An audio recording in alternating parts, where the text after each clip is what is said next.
11h06 minutes, le non-verbal qui parle fort. C'est un livre écrit par Régent Labelle, qui est mon invité. Bonjour Régent. Bonjour Jocelyne. Culture, la signification n'est pas nécessairement la même. Ce que j'analyse, c'est ce que j'appelle les gestes réflexes universels.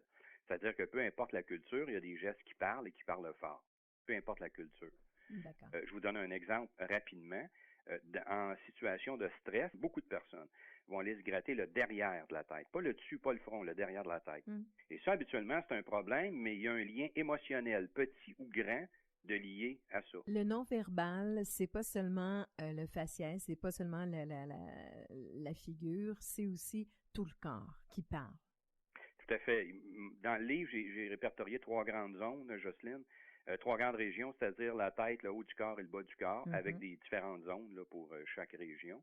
Et j'ai été de façon très systématique, c'est-à-dire que la première partie du livre, je parle des émotions parce que sans émotion, il n'y a pas de non-verbal, mais c'est une petite partie. Et le menu principal, si tu veux, là, quand on rentre dans le menu principal, il y a à peu près 200 photos qui illustrent bien les différents gestes. Et j'y vais par la tête, le haut du corps, le bas du corps, les postures assises et debout. Également, quelques photos également sur ce qu'on appelle la communication symbolique, donc les bagues, les objets, des choses comme ça. Et je termine avec trois courts romans photos, et dans lequel les gens font un exercice, c'est-à-dire qu'ils lisent la petite histoire avec les images, ils décodent leur gestuelle suite à la lecture du livre, et après ça, les réponses sont plus loin. Bien sûr, il ne faut pas aller voir les réponses avant, là. Non. On est tenté, par exemple. Oui, mais il faut pas... Non. Un petit peu, bon, au début du livre aussi, tu nous fais faire des petits devoirs. Tu nous poses des questions, il faut répondre pour s'orienter.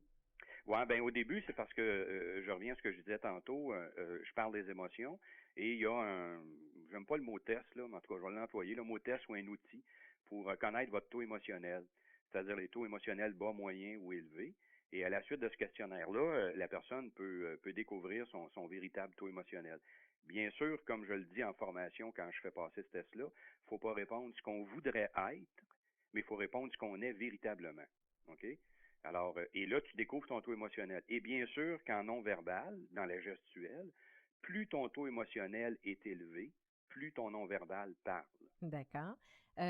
Tout ça, là, c'est pour nous aider à connaître rapidement les gens, à les cibler davantage, que ce soit au niveau personnel ou professionnel? Oui, il y a 2 buts à ce livre-là, Jocelyne. D'abord, se connaître soi-même, connaître son non-verbal, peut-être changer certaines attitudes aussi corporelles que l'on a, parce qu'il y a ce que j'appelle dans le livre le pattern ponctuel puis le pattern quotidien. Le pattern quotidien, c'est notre façon de se tenir, notre façon d'être, et c'est notre humeur. Vous savez, il y a des gens qui sont à peu près toujours de mauvaise humeur et d'autres de bonne humeur. Donc, ça paraît dans leur non-verbal. Et le pattern ponctuel, c'est en situation précise, circonstancielle. Quand il arrive un stress, quand il arrive ou encore une joie, quand tu désires quelqu'un ou quand tu n'aimes pas la présence de quelqu'un. Donc, c'est pour apprendre à se connaître et également à reconnaître la vérité. Parce que, comme je le mentionnais tantôt, la parole filtre ce qu'on veut bien. La parole filtre nos pensées. Okay? On ne dit pas tout ce qu'on pense. D'ailleurs, ça serait horrible, hein, si tout le monde disait ce qu'il pensait dans la société. Oui. Donc, il faut se garder une petite gêne. Oui. Donc, la parole filtre nos pensées, mais le corps, lui, réagit à nos pensées. Donc, le corps, lui, ne filtre rien. C'est gênant. Même, en terminant, là, même un politicien, même un communicateur comme moi ou comme toi, qui dit « je vais faire attention à mon non-verbal », au bout de 5, 10, 15 minutes, le cerveau est tellement occupé à penser quoi dire qu'il laisse parler véritablement le non-verbal. Oui, moi, mon non-verbal est plus fort que mon verbal. C'est souvent le cas, puis on le sait pas. Oui. Alors, je pense qu'on va lire le livre pour se connaître mieux, comme tu le disais, pour peut-être faire attention et pour voir aussi chez notre... Je te connais, Jocelyne, je peux te dire que tu as un non-verbal très sympathique, hein? Oui. Oui, puis je dis pas ça pour te flatter, c'est vrai. Sans ça, je le dirais pas. Il y a des petites phrases d'auteur aussi parsemées ici et là dans le livre. C'est vraiment intéressant. Oui. Et puis déjà, dans ta tête, tu concoctes un deuxième livre. Le titre exact encore n'est pas encore décidé avec l'éditeur, là, mais ça va porter sur les 10 choix qui déterminent notre vie. C'est fort intéressant. Donc, à suivre, je t'invite tout de suite pour le deuxième. En attendant, on va découvrir le premier, Régent. Oui. Ça s'appelle Le non-verbal qui parle fort, avec comme sous-titre « Décoder les émotions et les intentions derrière les gestes et les attitudes ». C'est aux éditions Le Dauphin Blanc.